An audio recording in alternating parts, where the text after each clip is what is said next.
Hey guys, welcome again to Sage FC, and in this video I'm going to be showing you the best controller settings for FC25. This setting is guaranteed to help you improve the responsiveness of your players and basically make everything quicker, from your dribbling to your right stick switching. You certainly notice the difference just by doing some few tweaks. And also, if you want to purchase cheap FC25 coin, make sure you check out wordsgaming.net.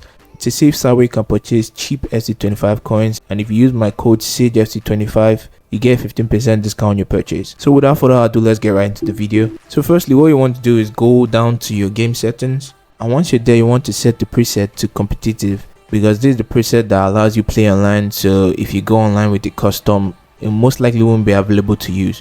So moving on, for shooting, you want to set this to assisted. The precision shooting is actually more of a high risk, high reward kind of shooting mechanics, where you have to manually choose the direction the ball is going to. So it's actually similar to playing a power shot but without the power. It can help you finish consistently if you get the direction correctly, but if you mess it up, you're going to be missing absolute sitters. So if you're not used to the precision, just leave this on assisted.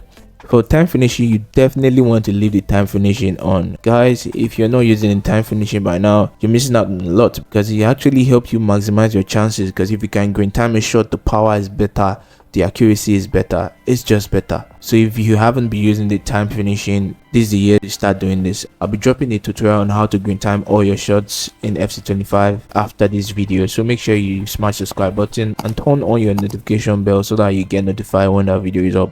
And then for passing, true pass assistant, leave this in semi, lob true pass assistant, semi, ground pass assistant, assisted, then cross assistance, assisted of course, lob pass assistant, assisted. And then for player receiver lock, you want to leave this in late. What this actually does is that when you make a pass, you can always change the direction of the pass as long as the player hasn't kicked the ball. So imagine you're passing to a player in point A. Leaving the pass receiver lock in late allows you change the receiver of that pass to maybe a player B who is more open, as long as the player has not kicked the ball. So it's actually better to leave this on late so that you have more time to change to a better pass if they are available. Then for precision pass sensitivity, leave this in normal. Clearance has to be directional, so that when you clear the ball, you still have some control on the direction the clearance is going to.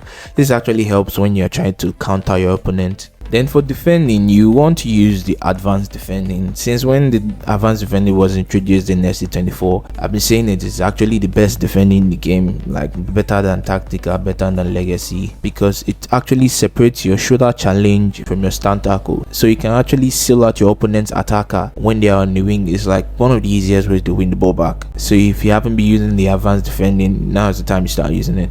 Then for pass block assistant, leave this on. Then for switching, only air balls is what I use, but another one you can use is on air ball and loose ball. This will make them only switch the ball when the ball is either in the air or loose. But most times I just prefer to switch with my right stick by myself, so I set mine to only air balls. Then for auto switching, move assistant, leave this in low. Then for right stick switching, classic is the best. The player rotation and adaptive are a bit complicated, because the adaptive you have to hold the right stick to a farther player, whereas you can just double flick it when you're using the classic. Then for right stick switching reference, the ball relative is still the best option, because you use the ball as a reference point to switch to whatever player you want. This is actually the best when you are defending the back line, so you can easily switch behind the ball to one of your CBs and make a run in behind, because lob through pass this year are really OP.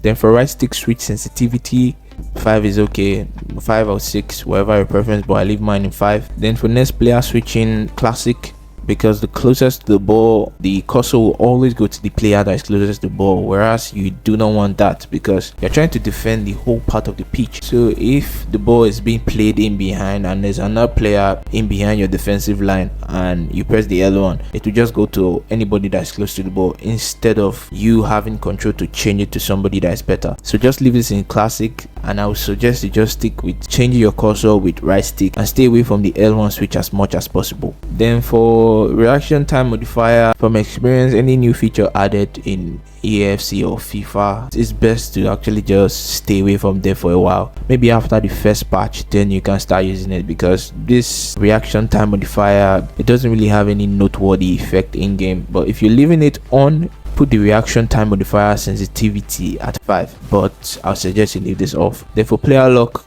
definitely on. Then for dribbling, orchestra is locked if you are using competitive. Then for goalkeeper, save assistance, you use assisted. Then for controller preference, your analog sprint should be off. So you want your controller to be as fluid as possible, so this trigger effect is certainly not necessary when you're playing football. Maybe if you're playing an action game, definitely, but I advise you turn this off so you won't feel any resistance maybe when you're trying to play fitness. Then for user vibration feedback, I do not like my controller vibrating at all when I'm playing the game because I'm trying to attack and defend and do a lot. Having the controller vibrate in your hand is just another distraction, but it's totally up to you. If you like the vibration from the tackles and hitting the post and all that, you can leave this on. So guys, that's basically all for the controller settings for FC25. I hope you found the video helpful. If you did, please don't forget to smash the subscribe button down below and also leave a like on the video. Thank you for watching guys, until our next video. Cheers guys.